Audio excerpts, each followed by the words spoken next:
why your dog or cat seems to know when you're having a bad day? Why is it that my pup is so comforting when things are going sideways? Is it part of their DNA?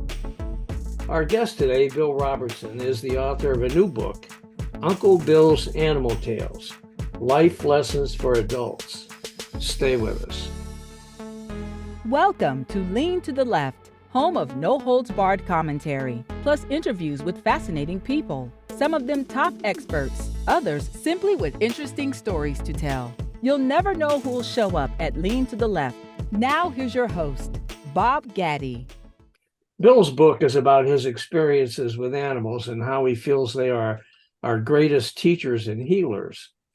Bill heard from a psychic in Ghana years back who believed that the pecking order of consciousness on the planet is 1, trees, 2, animals, and 3, human beings.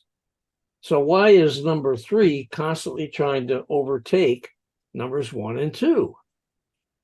In 1997, Bill got clean and sober and tells about how his cat helped to wake him up and put down the drugs and booze, and that his 2 dogs since then have helped keep him sober. Bill's from Boston originally, and I won't hold that against him because he likes the Red Sox, where he worked in corporate America for many years and ran a sketch comedy show out of Boston and New York called Heavily Medicated Fairy Tales. I don't know where that title came from. Maybe he'll tell us. Anyhow, he's written for a kids show on PBS, sold 2 scripts to Lifetime, and wrote and produced a feature film, Paradise, a Town of Sinners and Saints, used on a musical comedy that he produced in LA and Austin, Texas, to rave reviews and sold out houses. Bill, hey, welcome to the Lean to the Left podcast. Looking forward to this one. Hey, Bob, I'm so happy to be here. I'm glad you're happy to be here because I'm glad to have you here. Hey, the subject of your book is really fascinating. What was going on in your life before your cat and dogs intervened? Oh, Lord. Being in corporate America, I ended up becoming the head of staffing for a very large investment firm and was filling jobs left and right. And my philosophy at that time was work hard, play hard. Mm-hmm. And I grew up in corporate America in the 80s.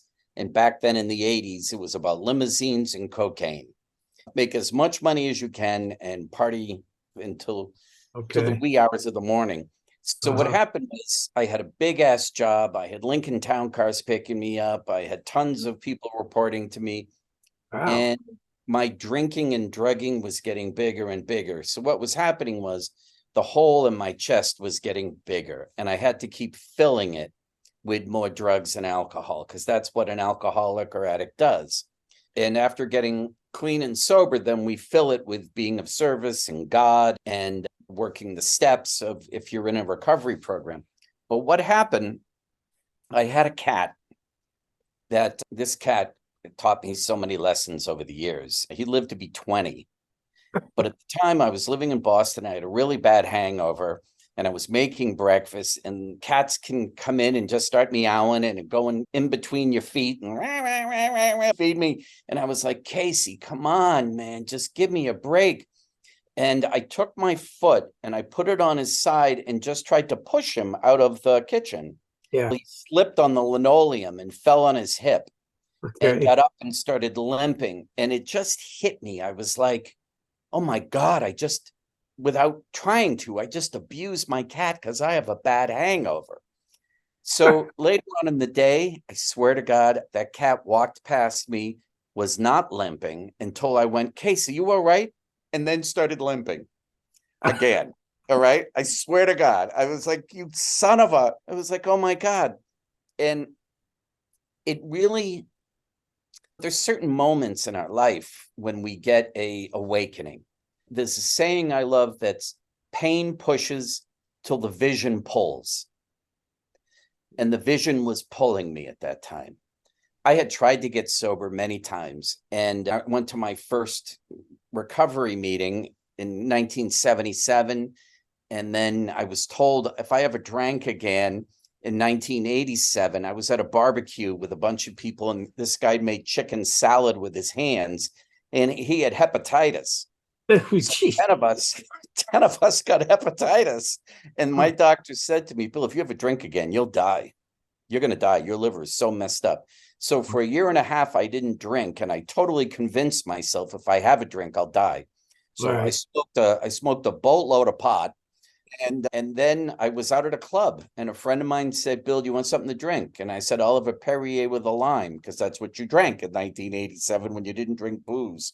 Right. And he tapped me on the shoulder and handed me a Heineken. And I went out for another 10 years.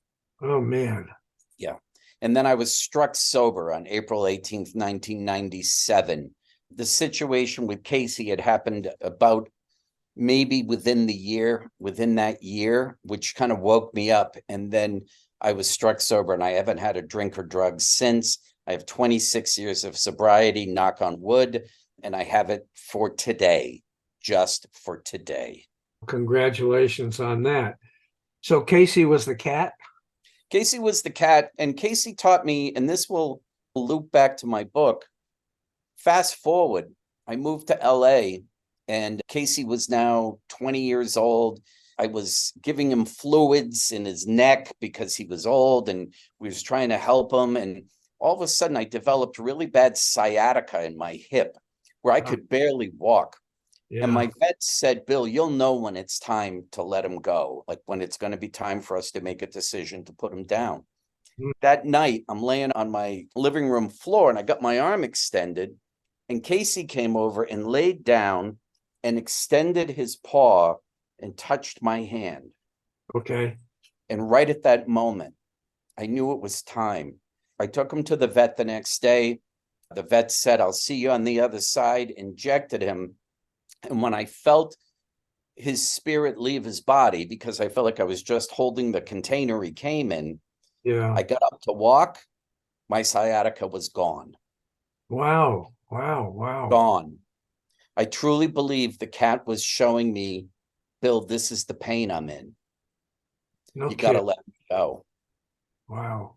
And I've had a lot of situations like this happen since I've been sober, because I'm awake to see it. Yeah. If I was drinking and drugging, I'm sure the signs were all over the place, but I Sure. was clouded. I had clouded eyes. I wasn't awake for it. So when I heard Malidoma Patrice Somé, a mystic from Ghana who wrote a book, I can't remember the name of it, but Malidoma Patrice Somé say the pecking order of consciousness on the planet is trees, animals, and humans. It made sense to me, because trees give out unconditional love. Yeah. They give out oxygen. Until we cut them down to build more houses and gas stations. It's ridiculous. So think about it. Indigenous tribes understand the importance of the pecking order. Yeah. So they honor everything. They replenish. When they went out to kill animals to eat, they prayed over them. Right. They thanked the universe for what was given to them. It's not brain surgery. It's called greed and self-centeredness run amok. It's self-will run riot. Oh, man, I'm telling you what. I mean, it is just so disgusting what's going on today with our environment and the greed.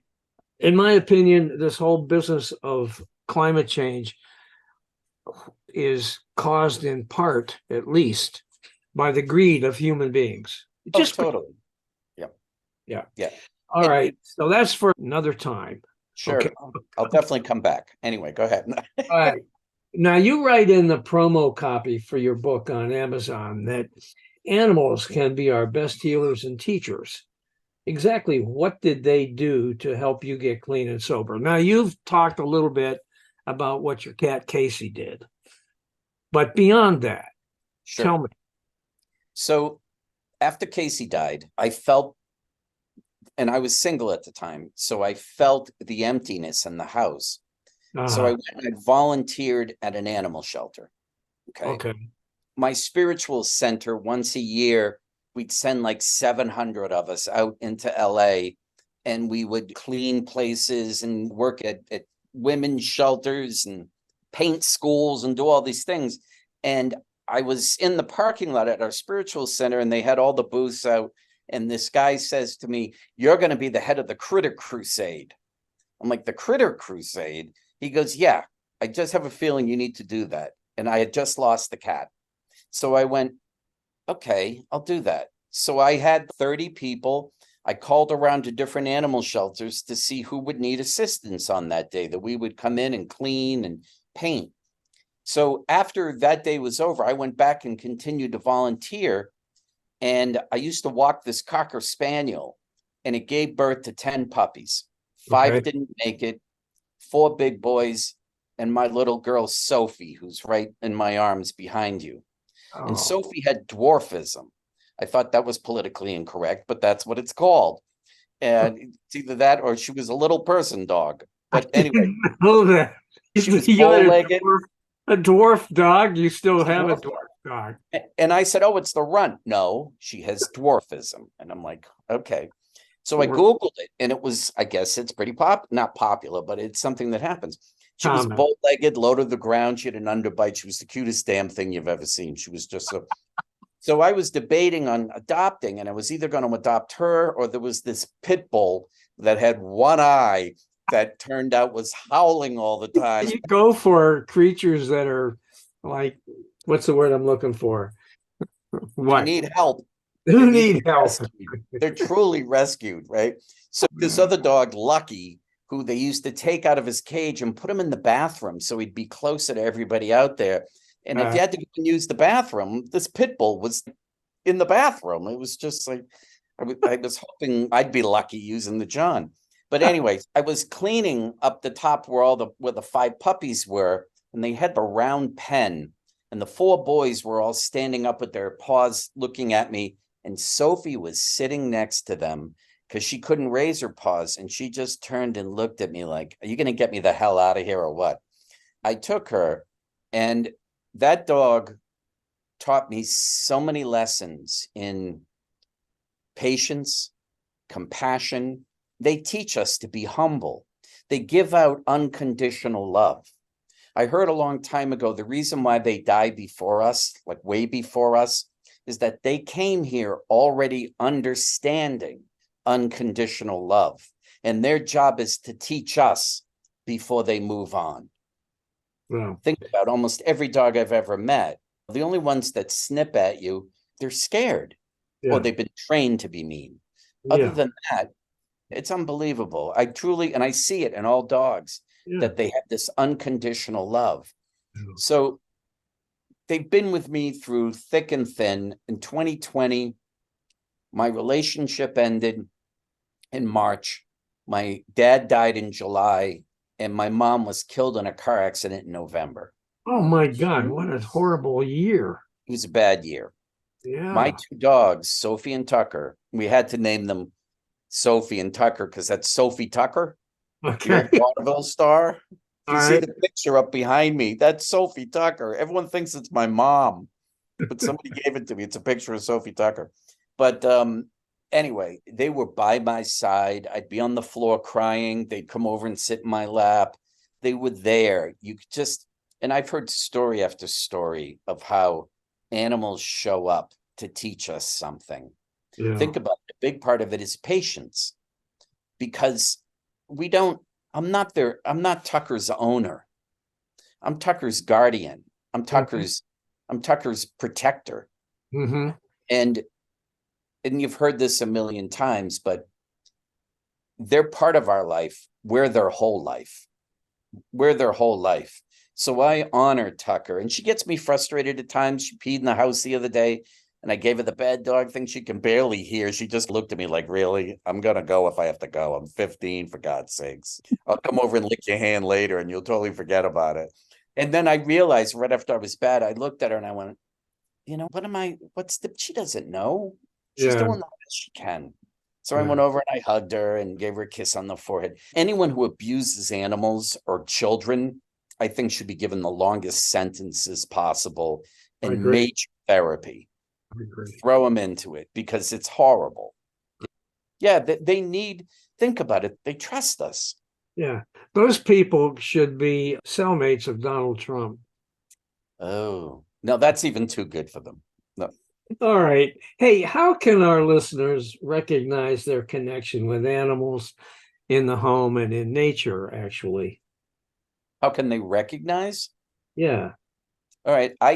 Like the story I told about my sciatica disappearing.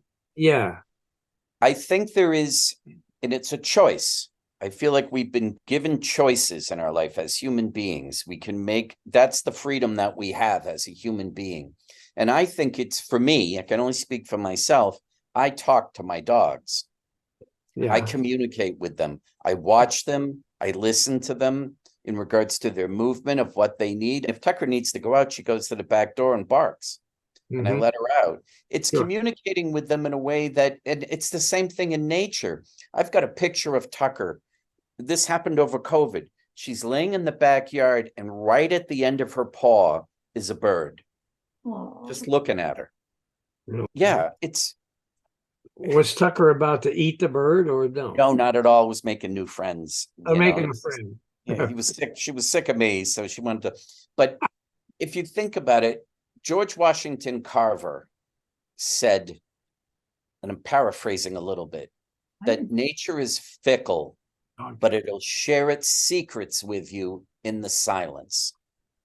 I believe walking in the woods, being at the beach, meditation, and literally, I've done it with my dogs. Show me what I need to know in a way that I can understand to help you. Mhm. I did that with Casey. And that's when that cat laid down and touched my hand with its paw. And the next day, I had to let him go. Yeah. There is I believe, through the silence, I go up to trees and put my hands on trees. If you haven't done it, I highly suggest you do it, because you will feel the energy in a tree. Mhm. When I was in my early 20s, one of my neighbors, he'd been our paper boy, and I went back to visit my parents. I was working in Boston, and the kid had stolen his older brother's keys at a party, same house I used to party at, because they had other kids. And he got in a car, and drunk, he drove it into a tree and died. Oh. And all these people put flowers around it. So it was down the street from where I lived. And my parents told me, hit that tree. So I was wearing my little business suit, and I walked down to the tree, and I was in my early to mid 20s. And for some reason, I put my hands on the tree. The energy shot through my body from this tree. Just this energy just shot through my body. And I just started bawling, just started crying. Uh-huh. And I didn't really know the kid that well. He was our paper boy. I was like 10, 12, 15 years older than him. But there was that, I'll never forget that. I just got chills telling you that. My hair's standing up on my arms. I remember I grabbed that tree. And ever since then, when I remember to do it, I go over and I put my hands on trees. There are also a lot of mystics and people that feel, and even scientists that know that the roots of trees are communicating under the ground with each other, and that there's major energy sources in them. How do you think he made Avatar? He learned about James Cameron, understood the power of trees.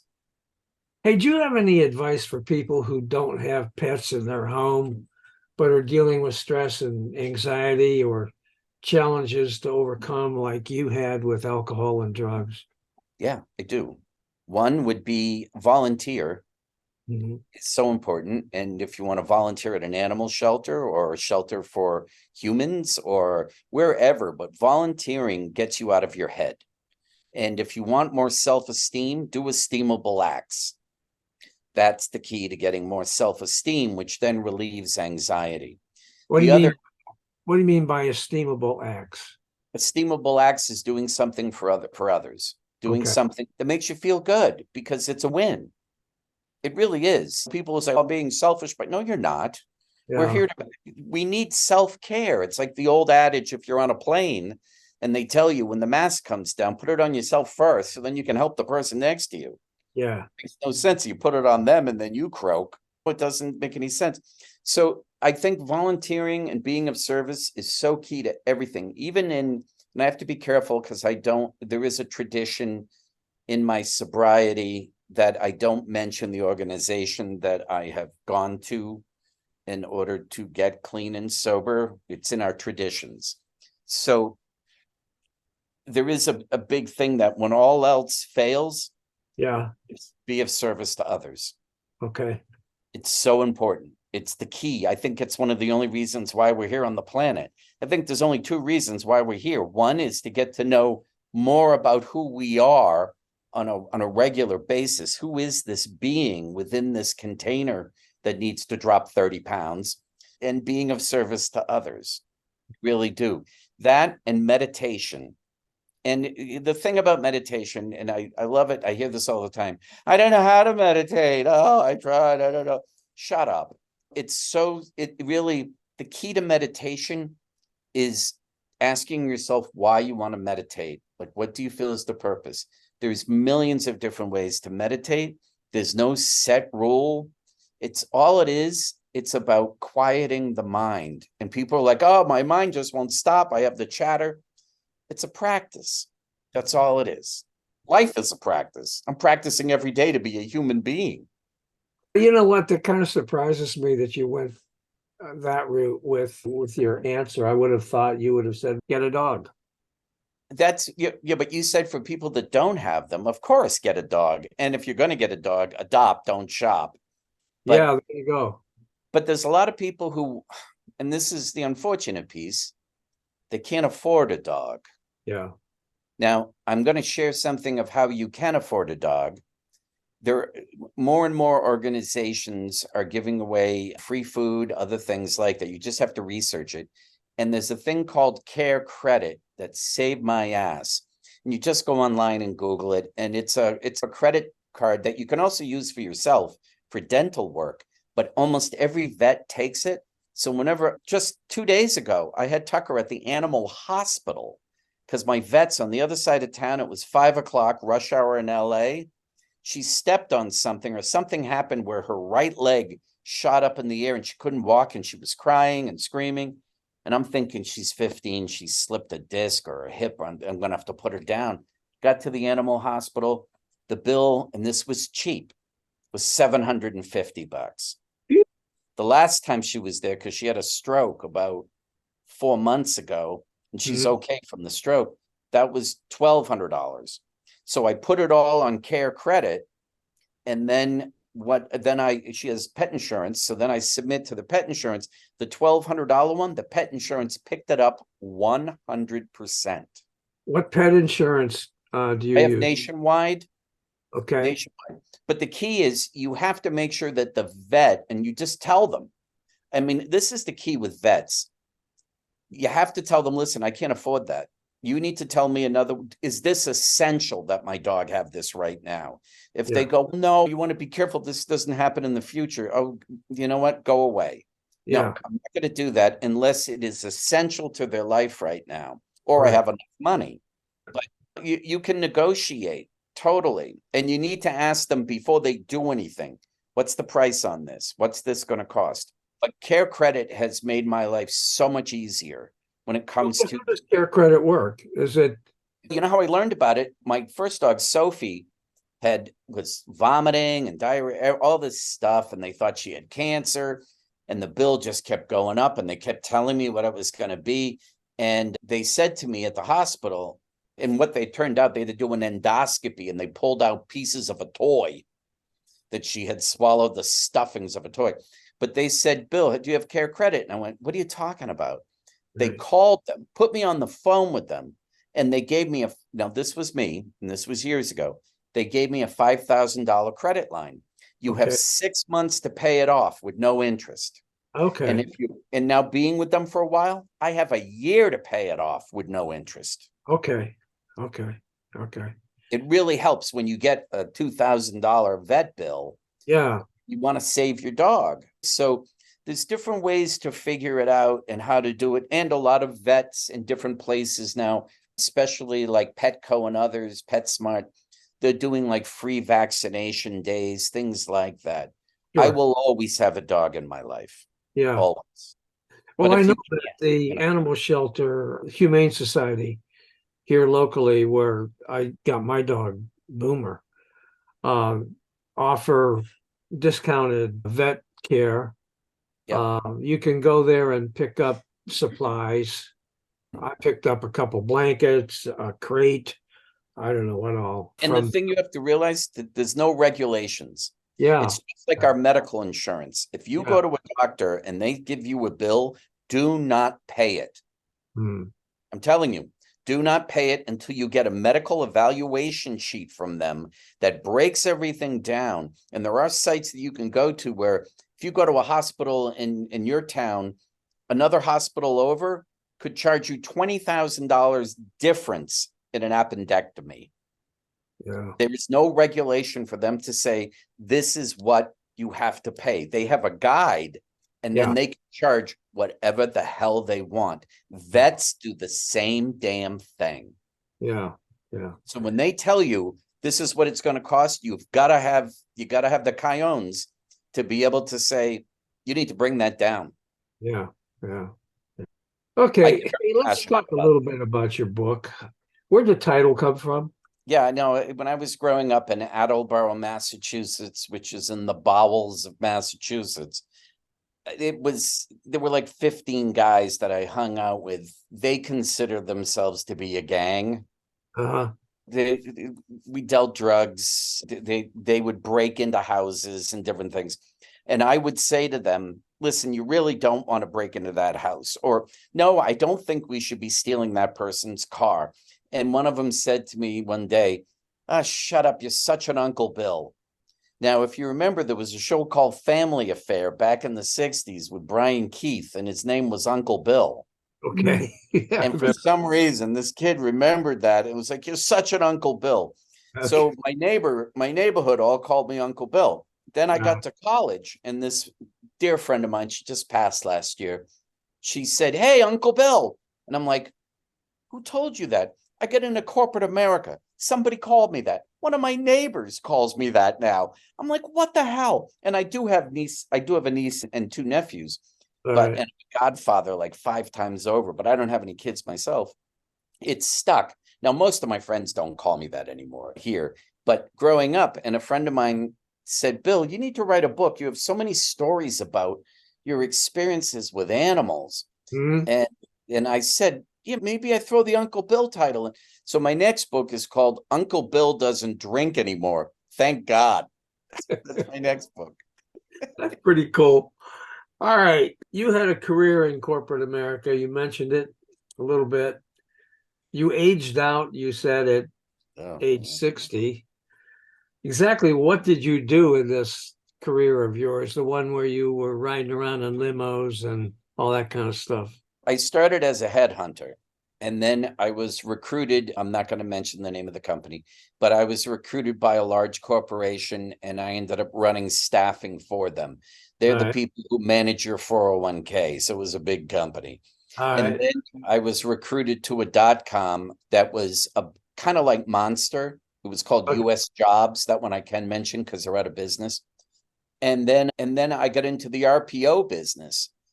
Actually, I can mention names. It's on my LinkedIn account. RPO. What's RPO is recruitment placement outsourcing.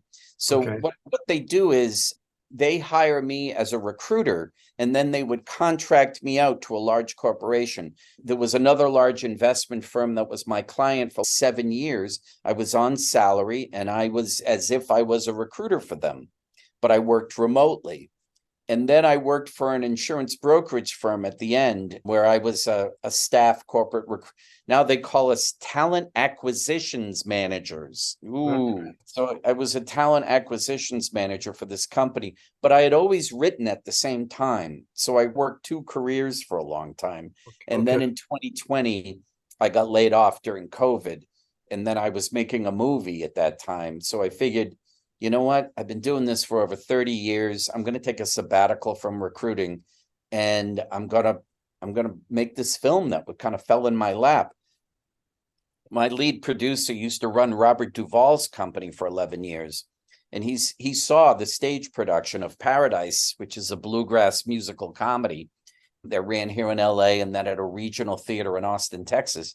And he said, Bill, what about turning it into a low budget film? And I went, what?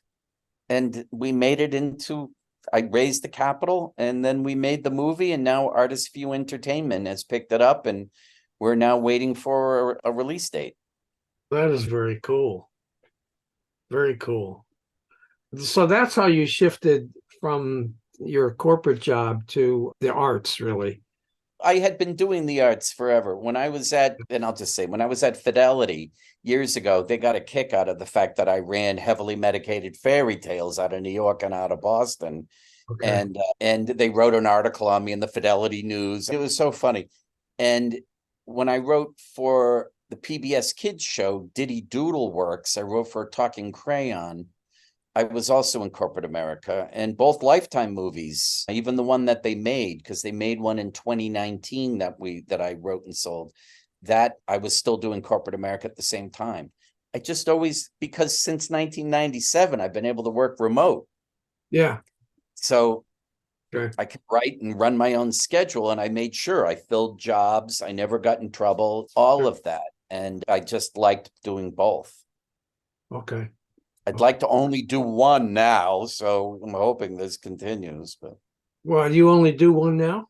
that's all I do now. All I do now is write. I picked up an agent. I've got scripts out all over town, but we also have a writer's strike going on and an actor's strike going on. And my agent is a big union person. So right now I'm waiting on the film to sell. And that's where our distributor / sales agent is out pitching it. Okay. It takes a long time. Yeah. On your Facebook page, you posted this quote: living life to the fullest is taking chances, allowing yourself to be vulnerable, and knowing that it's all part of the journey for the greater good. Can you explain that? Sure. Like I mentioned earlier, we've been given choices, and I can take chances and be vulnerable and don't have to be perfect. I read something just today. The goal is excellence. It's not perfection. And there's a big difference. If you're not taking, I know more people who are so afraid to fail that they never get started. Yeah. And they have to remember failure is a gift. It's a gift. It teaches us what we have to do in order to achieve the goal. Any of these, like writing in Hollywood, everyone thinks, oh, Bill, that's so glamorous. There's absolutely nothing glamorous about it at all, right? The Oscars and the Emmys were set up originally because people working in this industry understand it's a factory town. Yeah. It's the only time for them to be like, hey, let's pat each other on the back for busting our balls for the past how many years. There's absolutely nothing glamorous about it. And the heavy paydays go to the big names. So other than that, you're just working your ass off. And it's a lot of turn downs.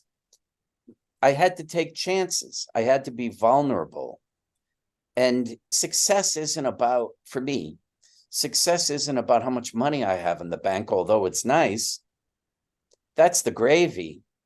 I think the success is allowing yourself to be your true nature, to trust in the process, and to be able to say, I tried. Right. Nothing worse than hearing someone say, I was too afraid to try. To me, it's not a life wasted. I don't think anything's wasted, but I think why not experience it? Because we don't know what's on the other side. Have you seen, I just want to mention this. Have you ever seen the movie Defending Your Life? No. With Albert Brooks and Meryl Streep and Buck Henry and Lee Grant and Rip Torn. Defending Your Life. I've seen it like 15 times. I'm going to just tell briefly. It's so important to watch. It's a comedy.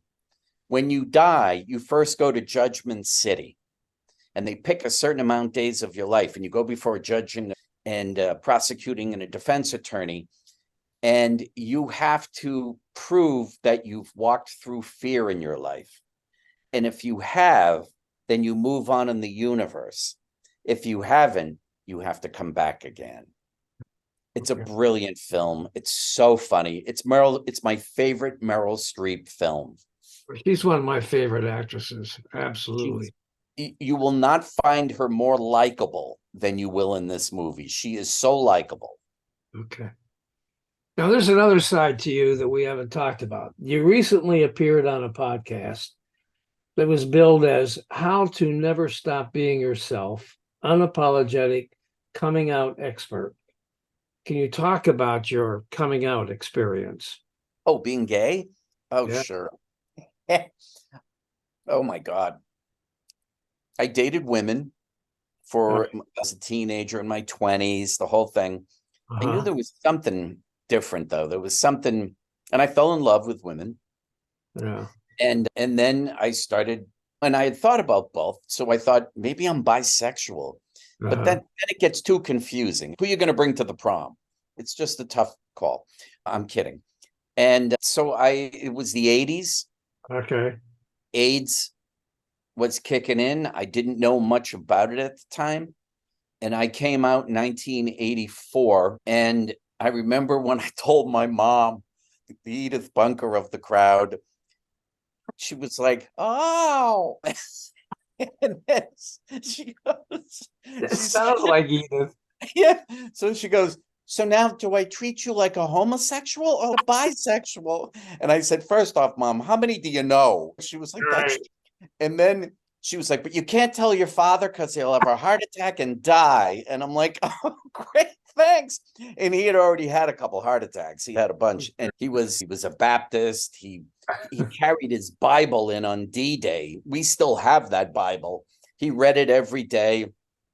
And so a couple of years go by, and she was funny because she was like, you know what? Your friend Sam is gay. Why don't we tell your father that he's gay because your dad really likes him?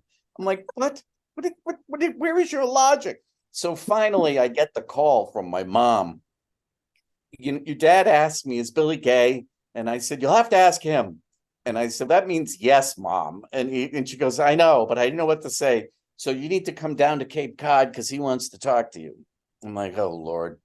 So I get down there, and he's sitting watching the Red Sox play. And as soon as I walked in, he goes, we need to talk about your problem. But your problem. I looked at him, I said, no, we need to talk about your problem. And he went, what? And he goes, all right, let's go for a ride. So we got in the car, we went for a ride, and being a gay male, I got to tell you, a lot of the stories are not as good as this one. Okay. People coming out. They're pretty horrible, actually.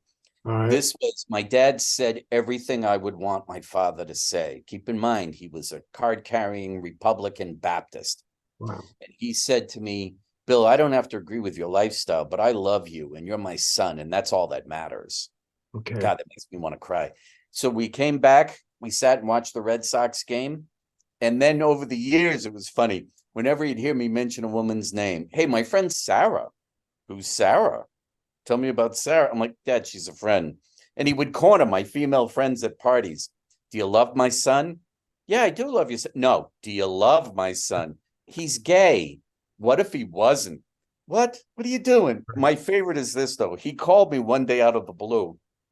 Bill, I've gone through the entire Bible, and I don't see where you're going to go to hell.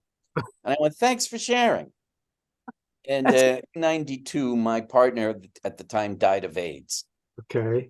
And I had sent him home to Dayton, Ohio to be with his family over the holidays because he was born on Christmas Eve. And I went out there to see him because his kidneys had failed and we had to make decisions and all this stuff. And he slipped into a coma, and I called my dad. Yeah. Because I knew I'm not a Christian, but in him being a Christian, he walked the talk of the teachings of Jesus. He didn't go by what we can see now as being a bad interpretation of things. And he walked the talk of unconditional love. And I called him, and he cried on the phone with me. And after my partner was cremated, they had a rock garden in the front of their house where like they would bury their dogs. And my parents were big dog people. Yeah. And I don't think there were any of the relatives there. And they said, would you like to have Tim's ashes put in the rock garden? And that was a huge thing for them. And I said, that's really great. Thank you. I have a photo of my dad digging with the ashes to put them in there. Wow. So my coming out experience, the AIDS epidemic was going on. So after I was out, I never went back in.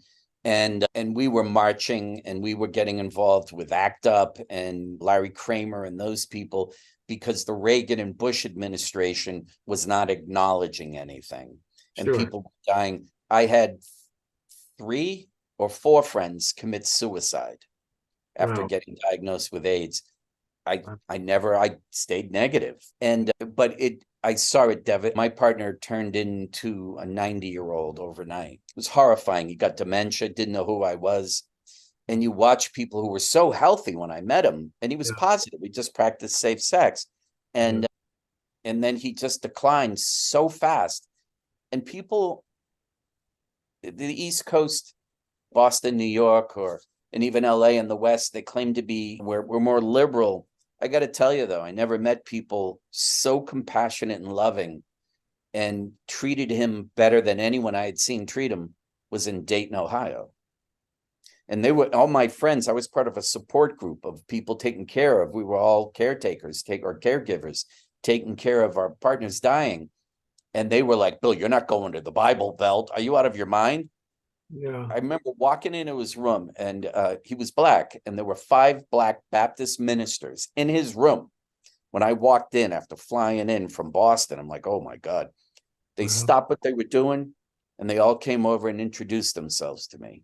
You must be Tim's friend, Bill. Okay. And I got that the whole time I was there. There were a couple people that were a little on edge, but the nurses were not wearing gloves or masks. They were like, I was told not to get close to my patients. I don't believe that at all. I'm gonna be as close as I possibly can. That woman cried with me. Wow, that's amazing. And in Boston, there was a sign on his door that said quarantine. A lot of the people didn't speak English. They left his food outside his room. I'd get there. I turned into Shirley MacLaine from Terms of Endearment. I was like yelling and give me a pot and give me a mop and a pail and I'll clean his room. They weren't even cleaning his room. Man. It was horrible. When he worked for a large hotel chain as a banquet waiter, and he took a broken lamp out of the trash, and they fired him because they knew he was HIV. And it turned out he had AIDS. And I had to fight with their HR department. And then I got ACT UP involved, which Larry Kramer ran. And they were going to send 250 people into the lobby and shut down the place. They gave him his job back. They worked him triple shifts till he dropped and never got better and died 4 months later. Incredible. Horrible. I'll never set foot in that place. That's really hard. That's really a hard story. But a lot of young people today are facing the same question about their own lives. And the way things are, it's not easy. Do you have any advice for them when it comes to their decision about coming out and how to do it and what to do and what not to do and all that kind of thing? I think the first thing you have to realize, and everyone has a different approach. I'm not a Bible guy, but I am an energy of the universe guy, a God guy. I believe there's a power greater than myself out there that I tap into all the time. Right. For me, that helped. But I think what also helped, and I'm not going to swear, but you have to understand that this is your life. And right now we only know that we get one. Yeah. And you might have to let certain people go for a little while. If they truly love you, they will come back to you. If they don't, it's their loss. Yeah. But I think within the gay community, a lot of us choose our families. Right. I was lucky enough to have a family. My sister at the time, this is a good example. When AIDS kicked in, she wrote me a letter and said, Billy, I can't let you around my kids because of AIDS. And this is back when they thought you could get it from a drinking glass. And she's a born-again Christian. And I said to her, I wrote her a letter. I think she called me and told me that. And I wrote her a letter and said, do you think this is the way Jesus would have handled it? I said, as far as I'm concerned, you're gone. Mm-hmm. You're out of my life. You need to do some research. And she said, oh, she went to this little clinic someplace. I said, no, you need to go to Boston University and do your research. Other than that, you're not my sister anymore. And I let her go. Okay. 2-3 months later, She got back to me. She wrote me a letter and she said, Bill, I want to apologize. I went to BU. I did the research and I have nothing to be afraid of. And I want you around my kids. So people do come back into your life if they want to. Sure. But it's almost, I don't know if this is good advice or not, but I think you have to be true to who you are, Yeah. no matter what, and give yourself some time. It might not be something that happens overnight. It took me a little while to come out. I was actually homophobic. One of my friends said to me, Bill, you were homophobic. And usually anyone who's homophobic is getting ready to come out. Wow. And that's usually the case. If someone's really major homophobic, they're in the closet and they don't know what to do with the closet. Very often, I'd say 90% of the time. And so it's being empowered. And then it's in the good news is because of technology today, you can find support groups all over the country. And there are LGBTQ centers everywhere. Yeah. But I think the key is being true to who you are. And then from there, because if you're confident, other people respond to that. If you're hesitant and fearful, some people smell that fear and that's what they attack. You have to allow yourself to be vulnerable, but with courage. Now, Bill, are the challenges facing the queer community worsening these days? And if so, why? Oh, Lord. Yeah, I think it feels like the 80s again to me. It really does. It feels, and the unfortunate thing is it's lack of education around everything. And our gay community needs to be better at making people like Harvey Milk. Harvey Milk helped me come out. Okay. All right. Remember Harvey Milk? Yeah, okay. I do. There was a documentary made, Harvey Milk, or The Life and Times of Harvey Milk, that won the Oscar in like the early 70s, I think it was. And he said, if everyone came out, there'd be no discrimination because everybody would know somebody who's gay, your butcher, the mailman, whatever. And when I heard that was the trigger that helped me come out. So today, I wish they'd stop using the Bible. Oh my God, there's nothing, it's been so misinterpreted. I've talked to experts that have gone to Italy and studied with these people, and they really misinterpreted the Bible. Man shall not lay with man has nothing to do with being gay. Right. It has to do with, oh, this is so horrible. It was okay to rape women, but don't rape men if you're going to go into another, because then you're humiliating and shaming them. And that's why it's in the Bible. Okay. It's about border wars. That's nothing to do with, and the other part was they need to, this is what they came up with later. We all need to populate because of border wars. So I think religion, and people are leaving the church. They're looking for spiritual centers. They're looking for other alternatives because they don't want to be told. They don't want to be taught hate. They don't want to be taught hate. And I think today, and I hate to say it, and people, Trump, and even DeSantis and a lot of the others.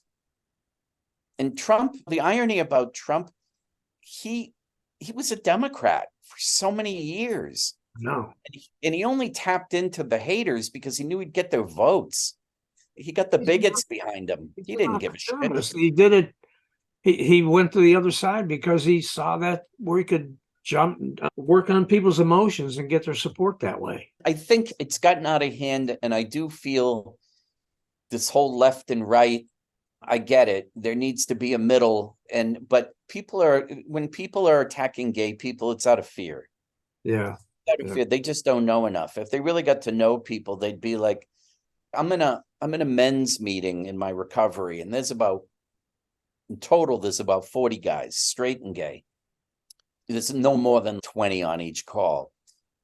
And there's no attack on being gay. We all have recovery in common. If we'd all look at what we have in common more than what we don't, I just think the world would shift. But gay people, we need to be strong because It's feeling in the 80s, we all were holding hands. We were all fighting back because it was life or death. Yeah. But what the right doesn't know or doesn't understand, if they piss us off enough, Yeah. it's going to be trouble, because gay people will not take this. They just won't. And now we have more power than we ever did. We're a huge voting bloc. Absolutely. So we need to organize better to make sure. Right now, there's over 400 laws. If you go to the ACLU's website, there's over 400 laws that are not laws. What are they called? Bills that are on the dockets across the country. It's closer to 500 that are anti, most of them are against trans. And I don't know enough about I had a friend in his 50s who became a trans woman. When he first called me, he was a comic. I thought he was kidding me. I was like, what? David, he's Bill. I've been dealing with this. I went to his wedding. I watched this kid get born. And this is what he was dealing with. And I had no idea. Yeah. So I've been learning more and more. And I have some teachers that live in my neighborhood, and I was asking them about, do you think a child or someone 14 or 15 can really make a decision on that? And they have all convinced me. They were like, Bill, they're not just, it's not a whim. They're working with a psychologist or a psychiatrist. They're talking to parents, the family. They've looked at the childhood growing up. It's been a long time coming. It wasn't just a snap decision. Yeah. Yeah. Of course, the right uses the Bible and God, and I guarantee if they're hoping Jesus comes back, I think they should be worried about it, because if he ever comes back, first thing he's gonna do is tip over some tables, and then he's gonna say, that's not what I meant. Yeah. They totally got it wrong. Yeah. I do think it's all politicized. I think it's all out of fear, and it's for some reason they feel like their life is being challenged. And I'll end on this part. Isn't it ironic that most of the people on the right who push against that, they end up having a kid in their family who's either gay or trans? Yeah, isn't that the truth? Always. Okay, so you have this new book in the works. You mentioned it briefly. I want to know about it. What's it about, and when's it going to be done, and all that? All right. So there's different levels of alcoholism. There's low bottom, medium bottom, and high bottom. I was a medium bottom. I lost my scruples, but I got to keep my furniture. The book is called Uncle Bill Doesn't Drink Anymore, Thank God. So it's going to be humorous, heartfelt, and harrowing, because there was a lot of stuff that went down that I witnessed being in the wrong place. I saw a 16-year-old boy shot in the head and killed by being in the wrong place at the wrong time. So it's going to be a history of my alcoholism and drug use. And then it's also going to be solutions based on how I've been able to stay clean and sober for 26 years. It's not going to be sensationalized. It's going to be a series of stories. I like to write in short stories like I did in my first book. So one can put it down and pick it up again later.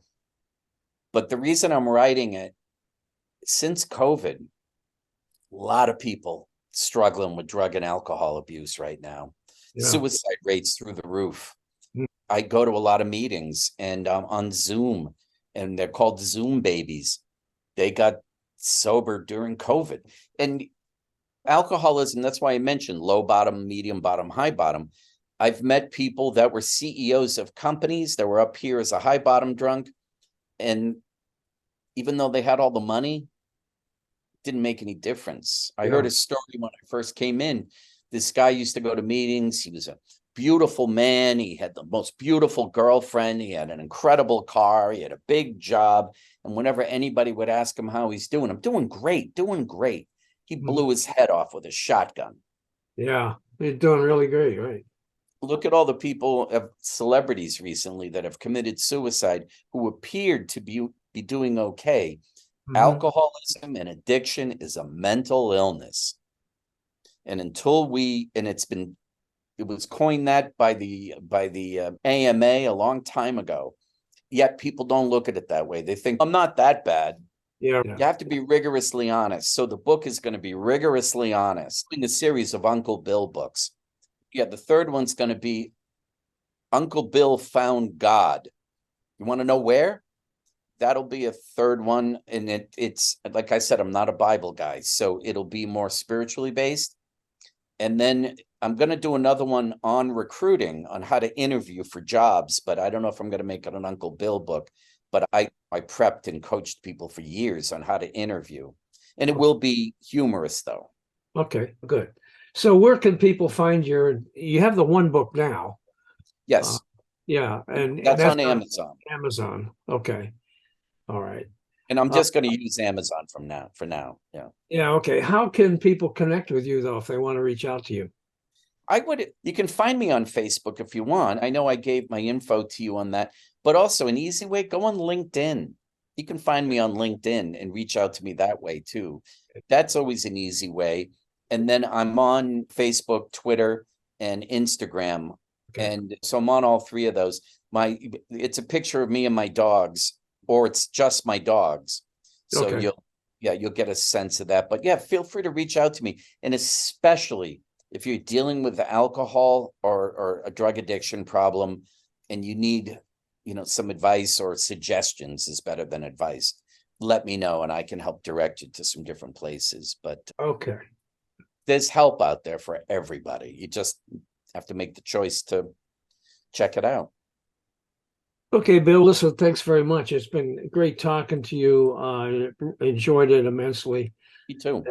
And I hope our listeners and viewers get some benefit from this discussion. Thanks again. Hey guys, I hope you enjoyed this Lean to the Left video and that you learned something as well.